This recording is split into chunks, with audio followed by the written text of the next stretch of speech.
Hi to everyone, welcome back on my YouTube channel HOD। चलिए शुरू करते हैं हमारा आज का वीडियो, जिसका टाइटल है RSS हिस्ट्री।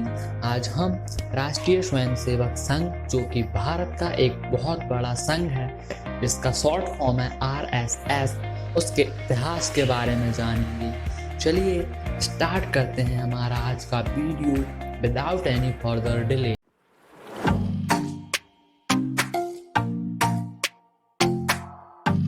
RSS भारत का एक हिंदू राष्ट्रवादी अर्धसैनिक स्वयंसेवक संगठन है, जो कि भारत की ruling party Bharatiya Janata party का पैतृक संगठन माना जाता है। जैसा कि हम पहले ही एक वीडियो में भारतीय जनता पार्टी यानी कि BJP की हिस्ट्री के बारे में बात कर चुके हैं।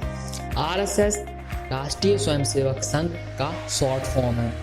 BBC के अनुसार यह संघ विश्व का सबसे बड़ा स्वयंसेवी संस्थान है। RSS के मुद्दों के अंदर हिंदू राष्ट्र बनाना और हिंदू समुदाय को एकजुट करना है। RSS संगठन भारतीय संस्कृति और नागरिक समाज के मूल्यों को बनाए रखने के आदर्शों को बढ़ावा देता है और हिंदू समुदाय को मजबूत करने के लिए हिंदुत्व की विचारधारा प्रचार किया करता है। जो सेकेंड वर्ल्ड वॉर हुआ था, उसी के दौरान यूरोपीय अधिकार विंग ग्रुप से फर्स्ट इंस्पायरेशन मिली थी। धीरे धीरे RSS एक प्रमुख हिंदू राष्ट्रवाद संगठन के रूप में उभरा और साथ ही कई संगठनों को इसने जन्म दिया। तो चलिए अब हम बात करते हैं RSS के इतिहास के बारे में। RSS राष्ट्रीय स्वयंसेवक संघ की स्थापना 27 सितंबर सन 1925 में विजयदशमी के दिन डॉक्टर केशव हेडगेवार द्वारा की गई थी। RSS में वर्तमान के सरसंघ संचालक डॉक्टर मोहन राम मधुकर राव भागवत जी हैं, जो कि सन 2009 से इस पद को संभाल रहे हैं। RSS का जो मुख्यालय है वो नागपुर में है। अगर हम बात कर सर संचालकों की, तो सबसे पहले डॉक्टर केशव राव बलीराम हेडगेवार जी थे, जो कि 1925 से 1940 तक इस पद को संभाले हुए थे। इसके बाद माधव सदाशिवराव गोलवलकर जी सन 1940 से 1973 तक इस पद पर थे। इसके बाद मधुकर देवरस या फिर बाला साहेब देवरस जी, जो कि 1973 से 1999 तक, और प्रोफेसर राजेंद्र सिंह, जिन्हें रज्जू भैया के नाम से जाना जाता था, 1993 से 2000 तक।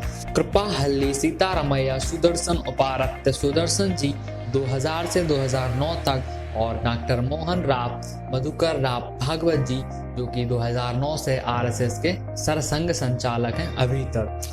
RSS की स्थापना के 50 साल बाद सन 1975 में जब आपातकाल की घोषणा हो गई थी, तब तत्कालीन सरसंघ पर भी प्रतिबंध लगा दिया गया था। आपातकाल हटाने के बाद जनसंघ को जनता पार्टी में मिला लिया गया था और इसके साथ ही केंद्र में मोरारजी देसाई की प्राइम मिनिस्टरशिप में मिली जुली सरकार बनाई गई। फिर उसके बाद सन 1975 से धीरे धीरे इस संगठन का राजनीतिक महत्व बढ़ता गया और इसका नया रूप भाजपा जैसी राजनीतिक दलों के रूप में निकला, जिसे आमतौर पर संघ की राजनीतिक शाखा के रूप में देखा जाता है।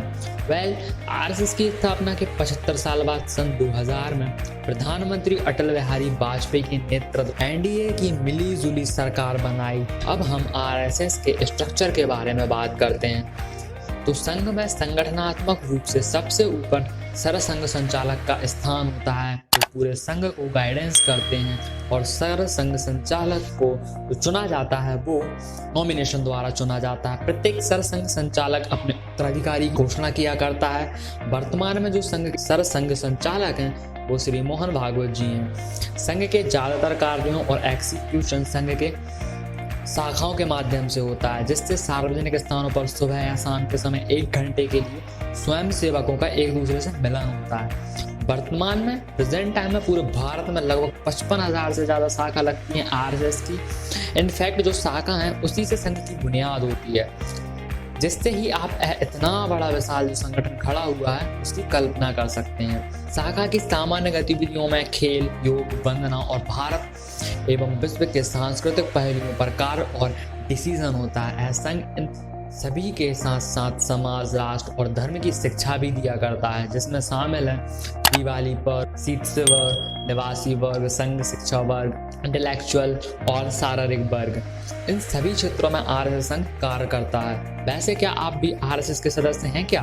तो चलिए अब हम बात करते हैं आरएसएस से जुड़े कुछ इंटरेस्टिंग फैक्ट्स के बारे में। 30 जनवरी 1948 को बिरला भवन दिल्ली में शाम 5:10 पर नाथूराम गोडसे ने गोली मारकर महात्मा गांधी की हत्या की थी। हत्या के बाद आरएसएस का नाम उछाला गया था। कहा गया था कि गोडसे आरएसएस का ही सदस्य था, जबकि गोडसे ने आरएसएस को सन 1930 में ही छोड़ दिया था। वह टाइम था जब पूरी दुनिया को पता चल गया था कि राष्ट्रीय स्वयंसेवक संघ यानी कि आरएसएस नाम का भी कोई संघ एग्जिस्ट करता है। सरदार वल्लभ भाई पटेल ने आरएसएस पर बैन लगा दिया था, लेकिन जो नेहरू जी थे वो चाहते थे कि आरएसएस को परमानेंटली बैन कर दिया जाए। लेकिन फिर सबूतों की कमी की वजह से, यानी कि सबूत न होने की वजह से सरदार पटेल जी ने ऐसा करने से मना कर दिया और जुलाई 1949 में आरएसएस को बैन हटा दिया गया। सेकंड फैक्ट ये है कि जब आरएसएस की पहली शाखा हुई थी तब उसमें सिर्फ 5 लोग मेंबर्स, मतलब 5 लोग ही शामिल हुए थे। लेकिन आज आरएसएस की 55,000 से ज़्यादा शाखाएं और आरएसएस हर एक शाखा में लगभग 100 स्वयंसेवक होते हैं। आरएसएस आज के टाइम में दुनिया का सबसे बड़ा स्वयंसेवी संस्थान है। चलिए बढ़ते हैं अगले फैक्ट की तरफ। आरएसएस की क्लास शाखा के रूप में लगती है। सुबह लगने वाली शाखा को प्रभात शाखा, शाम को लगने वाली शाखा को साया शाखा, वीक में लगने वाली शाखा को मिलन शाखा और महीने में लगने वाली शाखा को संघ मंडली कहा जाता है। आरएसएस में सिर्फ हिंदू ही नहीं बल्कि मुस्लिम्स भी हैं, जो 2002 में आरएसएस का एक मुस्लिम राष्ट्रीय मंच के नाम से विंग चलाती हैं, जिसमें लगभग 10,000 मुस्लिम लोग शामिल हैं। आरएसएस भारत में ही नहीं बल्कि दुनिया के 40 से अधिक देशों में एग्जिस्ट करता है। जो कि विदेश की पहली शाखा थी वो मोवासा केन्या में लगाई गई थी। संघ का प्रचारक बनने के लिए, अगर आप चाहते हैं कि आप संघ का प्रचारक बने, तो संघ का प्रचारक बनने के लिए आपको किसी भी स्वयंसेवक के रूप में संघ में लगभग 3 साल तक ओटीसी यानी कि ऑफिसर ट्रेनिंग कैंप में भाग लेना होता है और शाखा प्रमुख बनने के लिए 7 से 15 दिन तक यानी इंस्ट्रक्टर ट्रेनिंग कैंप में भाग लेना होता है। कुछ फैक्ट थे आरएसएस के बारे में।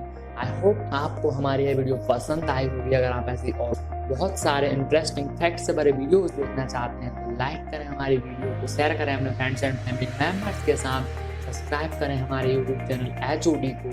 Thank you for watching.